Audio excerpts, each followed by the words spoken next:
Hi everyone, welcome to the Spoken English Beginners course. Today is the 23rd day lesson. Today we're going to learn future perfect tense.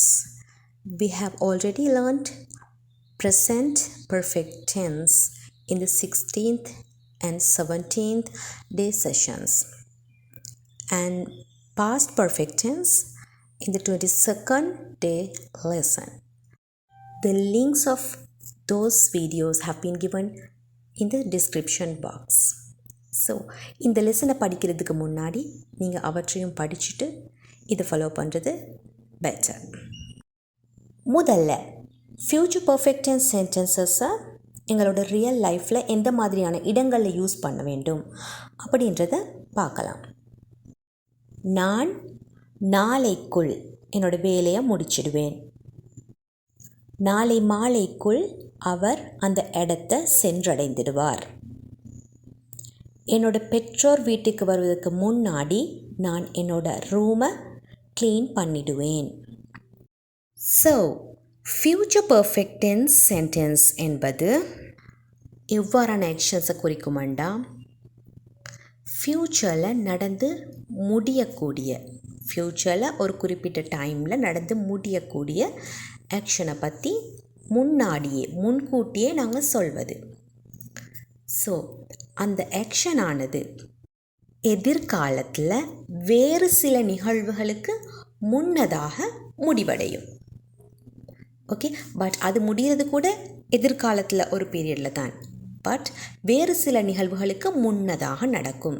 So அதோட relate பண்ணி நாங்கள் பேசுவது தான் இந்த future perfect tense. As you can see in the example, என் பெற்றோர் வீட்டிற்கு வருவதற்கு முன் நான் என் அறையை சுத்தம் செய்திடுவேன். ஓகே, பெற்றோர் வீட்டுக்கு வருவதும் எப்போ நடக்குது? ஃப்யூச்சரில் ஒரு குறிப்பிட்ட டைமில். அந்த ஃப்யூச்சர் ஆக்ஷனுக்கு முன்னாடி நடக்கக்கூடியது தான் இந்த ஃப்யூச்சர் பர்ஃபெக்ட் ஆக்ஷன். இது நான் என் அறையை சுத்தம் செய்திடுவேன். Okay, that is also will happen in future. அதுவும் எதிர்காலத்தில் தான் நடந்து முடியும். பட் அதை முன்கூட்டியே நாங்கள் எங்களோட மீது உள்ள ஒரு கான்ஃபிடென்ஸில் முன்கூட்டி நான் இப்படி செஞ்சுடுவேன், பேரண்ட்ஸ் வர முன்னாடி எப்படியும் நான் என்னோடய ரூமை க்ளீன் பண்ணிவிடுவேன் அப்படின்று முன்கூட்டியே சொல்வது. ஓகே, இவ்வாறான விடயங்களுக்காகத்தான் நாங்கள் ஃப்யூச்சர் பர்ஃபெக்ட் டென்ஸ் சென்டென்சஸை யூஸ் பண்ணுவோம். ஸோ அடுத்து நாங்கள் ஃப்யூச்சர் பர்ஃபெக்ட் டென்ஸ் சென்டென்ஸோட ஃபார்மேட்டை பார்க்கலாம். That is very easy. எந்த சப்ஜெக்ட் வந்தாலும், ஓகே, எல்லா விதமான சப்ஜெக்ட்ஸுக்கும் அடுத்து நாங்கள் யூஸ் பண்ணுவது will have plus V3. Okay, will have, அதுக்கு அடுத்ததாக past participle of a verb. Past participle பற்றி நாங்கள் ஆல்ரெடி நிறைய வீடியோஸில் படிச்சிருக்கிறோம். ஓகே, செகண்ட் டே செஷனில் டோட்டல் கிளியர் பிக்சரை கொடுத்துருக்குறோம். So you can watch it if you didn't watch it yet. ஒரு வேர்புக்கு இருக்கிற 3 ஃபார்ம்ஸில் go, went, gown, இதில் 3வது form which is V3. gown என்பது தான் நாங்கள் பாஸ்ட் பார்ட்டிசிபிள் அப்படின்னு சொல்வோம். இதைத்தான் நாங்கள் பர்ஃபெக்ட் டென்ஸ் சென்டென்ஸில் யூஸ் பண்ணுவோம். ஃப்யூச்சர் பர்ஃபெக்ட் டென்ஸ்லேயும் இதே மாதிரி தான். I will have gown, he will have gown, இந்த மாதிரியாக சப்ஜெக்ட், அதுக்கு பிறகு will have, then V3. See the example sentence. I will have completed the project by tomorrow. நாளைக்குள் நான் ப்ராஜெக்டை கம்ப்ளீட் பண்ணியிருப்பேன். Okay, that is a future action. ஃப்யூச்சரில் தான் இந்த ஆக்ஷன் முடிவடையும். பட் நாளைக்குள் அப்படின்ற அதுக்கு ஒரு டைமை நாங்கள் குறிப்பிட வேண்டும். எங்கள் மீது உள்ள ஒரு கான்ஃபிடென்ட்டில் ஃப்யூச்சரில் இந்த டைமில் நான் முடிச்சிடுவேன் அப்படின்ட்டு சொல்கிறது. I will have completed the project by tomorrow. He will have reached the place by this evening. அவன் ஈவினிங்குள்ளே எப்படியும் அந்த பிளேஸை ரீச் பண்ணிடுவான், அந்த இடத்த அடைஞ்சிடுவான். ஓகே, இந்த ஆக்ஷனும் ஃப்யூச்சரில் முடியக்கூடிய ஒரு ஆக்ஷன், பட் அதை பற்றி நாங்கள் முன்கூட்டியே சொல்கிறது. She will have finished her degree by next year. Next இயர்க்குள்ளே அவளோட டிகிரியை முடிச்சிடுவாள். Okay, same thing, the future action which will end in a future time period. Understood? See the next example. I will have cleaned my room before my parents come home. I subject will have. Cleaned என்பது cleanோட V3. Clean my room before my parents come home. என்னோட பெற்றோர் வீட்டுக்கு வருவதுக்குள்ள நான் என் ரூமை clean பண்ணிடுவேன். Okay, பெற்றோர் வீட்டுக்கு வருவதும் ஃப்யூச்சரில் நடக்கக்கூடிய ஒரு ஆக்ஷன். ஸோ அந்த ஆக்ஷனுக்கு முன்னாடி, அந்த டைமுக்கு முன்னாடி செய்யக்கூடிய ஆக்ஷனை தான் நாங்கள் ஃப்யூச்சர் பர்ஃபெக்ட் டென்ஸில் சொல்லுவோம். I will have clean my room, என்னோடய ரூமை க்ளீன் பண்ணிடுவேன். எதுக்கு முன்னாடி? என்னோட பேரண்ட்ஸ் வீட்டுக்கு வர முன்னாடி. Understood? The rain will have stopped before they reach the city. அவங்க சிட்டியை ரீச் பண்ண முன்னாடி மழை நின்றும். ஓகே, மழை இப்பொழுது பெய்து கொண்டிருக்குது. ஸோ அது இன்னும் கொஞ்சத்தில், அதாவது அவங்க வந்து சேர்றதுக்கு முன்னாடி, நம்மளோட விசிட்டர்ஸ் வந்து சேர்றதுக்கு முன்னாடி மழை நின்றுடும் அப்படின்ற ஒரு கான்ஃபிடென்ட்டில் நாங்கள் சொல்கிறது தான். Understood? The workers will have finished. The workers என்பது சப்ஜெக்ட். ஸோ அதுக்கடுத்து நாங்கள் வில் ஹாவ் யூஸ் பண்ணி ஃபினிஷ்ட். ஃபினிஷ்ட் என்பது ஃபினிஷோட பாஸ்ட் பார்ட்டிசிபிள். வேலை செய்பவர்கள், த workers, will have finished. Okay, workers வேலையை முடிச்சிருப்பாங்க. இந்த வேலையை ஆல்சோ repairs, எல்லா ரெப்பேர்ஸையும் முடிச்சிருப்பாங்க. when we return from our vacation, நாங்கள் வெக்கேஷன் போய் திரும்புறதுக்குள்ளே ஒர்க்கர்ஸ் எல்லா ரெப்பேர்ஸையும் முடிச்சிருப்பாங்க. ஓகே, நாங்கள் வெக்கேஷன்லேருந்து ரிட்டர்ன் ஆகிறது ஒரு ஃப்யூச்சரில் நடக்கக்கூடிய ஆக்ஷன். ஸோ அந்த ஃப்யூச்சர் ஆக்ஷன் நடக்கிறதுக்கு முன்னாடி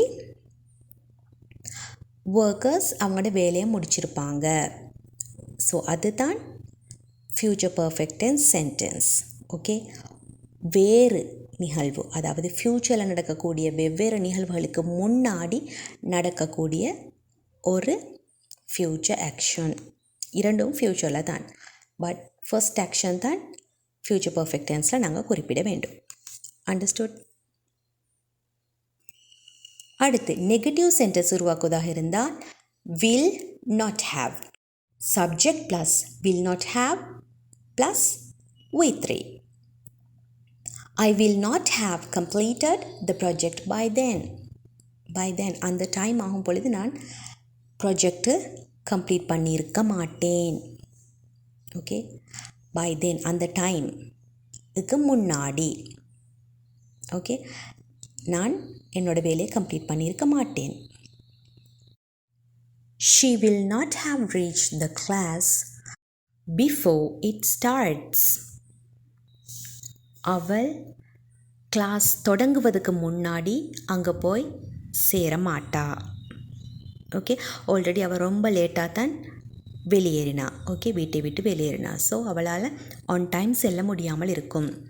ஓகே, கிளாஸ் ஸ்டார்ட் பண்ண முன்னாடி அவளால் அங்கே போய் சேர முடியாது. ஓகே, இந்த மாதிரியான விஷயத்தை தான் நாங்கள் நெகட்டிவ் சென்டென்சஸை உருவாக்கி பேசுவோம். நெக்ஸ்ட் கொஸ்டின் கேட்பதாக இருந்தால் முதல்ல வில், தென் சப்ஜெக்ட், அடுத்து ஹாவ் ப்ளஸ் V3. ஓகே, நாங்கள் வில் ஹாவை ஸ்ப்ளிட் பண்ணி நடுவில் சப்ஜெக்டை சேர்க்க வேண்டும். வில் ஐ ஹாவ் கேன், அந்த மாதிரி. நான் போயிருப்பேனா, அந்த மாதிரி கேட்கலாம். Will you have completed the project by tomorrow, நாளைக்குள் நீ ப்ராஜெக்டை முடிச்சிருப்பியா. Will you have completed the project by tomorrow. Will she have reached the class before it starts, அவள் கிளாஸ் தொடங்க முன்னாடி போய் சேர்ந்துருவாளா. ஓகே, கிளாஸ் தொடங்குறதும் ஒரு ஃப்யூச்சர் ஆக்ஷன், அதே போல் போய் சேருவதும் ஒரு ஃப்யூச்சர் ஆக்ஷன். பட் கிளாஸ் தொடங்க முன்னாடி போய் சேர்வாளா அப்படின்ட்டு கேட்குறது. Okay, will she have reach the class before it starts, class start பண்ண முன்னாடி போய் சேர்ந்துருவாளா, ஆல்ரெடி ரொம்ப லேட்டாக போனா. ஓகே, போய் சேருவாளா மாட்டாளா, இந்த மாதிரி கேட்குறது. will they have completed the decorations before the party starts? Okay, party start பண்ணுற டைமுக்கு முன்னாடி அவங்க டெக்கரேஷன்ஸை முடிச்சிருப்பாங்களா? ஓகே, முடிப்பாங்களா? இந்த மாதிரி கேட்குறது. அதே போல் will they have finished the decorations by tomorrow? நாளைக்குள் அவங்க டெக்கரேஷன்ஸை முடிச்சிடுவாங்களா? ஒரு ஃப்யூச்சர் ஆக்ஷனை பற்றியான கேள்வி. ஃப்யூச்சரில் இந்த ஆக்ஷன் கம்ப்ளீட் ஆகிடுமா அப்படின்ற விஷயத்தை கொஸ்டின் பண்ணுறதுக்காக வேண்டினாங்க ஃப்யூச்சர் பர்ஃபெக்ட் டென்ஸ் சென்டென்சஸை உருவாக்கலாம். ஸோ இந்த விஷயங்கள் உங்களுக்கு ரொம்ப கிளியராக இருக்கும்னு நினைக்கிறேன். ஸோ ஃபைனலி ஒரு குயிக் ரீகேப் பார்க்கலாம். I will have reached the bus station before the bus leaves. Okay, bus கிளம்புறதுக்கு முன்னாடி நான் பஸ் ஸ்டேஷனை சென்றடைஞ்சிடுவேன். I will not have reached the bus station before the bus leaves. Okay, bus கிளம்புறதுக்கு முன்னாடி நான் bus ஸ்டேஷனை சென்றடைய மாட்டேன். ஓகே, அவ்வாறு சென்றடைய எனக்கு முடியாமல் இருக்கும், டைம் பத்தலை. Okay, will you have reached the bus station before the bus leaves? Okay, bus புறப்பட முன்னாடி உன்னால் பஸ் ஸ்டேஷனுக்கு போய் சேர முடியுமா? அண்டர்ஸ்டுட்? இந்த மாதிரியாக ஒரு ஃப்யூச்சர் ஆக்ஷனுக்கு முன்னாடி அல்லது பல ஆக்ஷன்ஸ் அல்லது ஒரு ஃப்யூச்சர் டைமுக்கு முன்னாடி ஃப்யூச்சர்லேயே நடந்து முடியக்கூடிய ஒரு ஆக்ஷனை பற்றியான சென்டென்சஸை தான் நாங்கள் ஃப்யூச்சர் பர்ஃபெக்ட் டென்ஸ் மூலம் உருவாக்குவோம். இந்த வீடியோ உங்களுக்கு விளங்கியிருக்கும் அப்படின்னு நினைக்கிறேன். If not, watch it again and again. If you didn't subscribe my channel yet, do it now and don't forget to click the bell icon. I also waiting for your valuable comments. Let's meet in the next session. Until that, take care. Bye bye.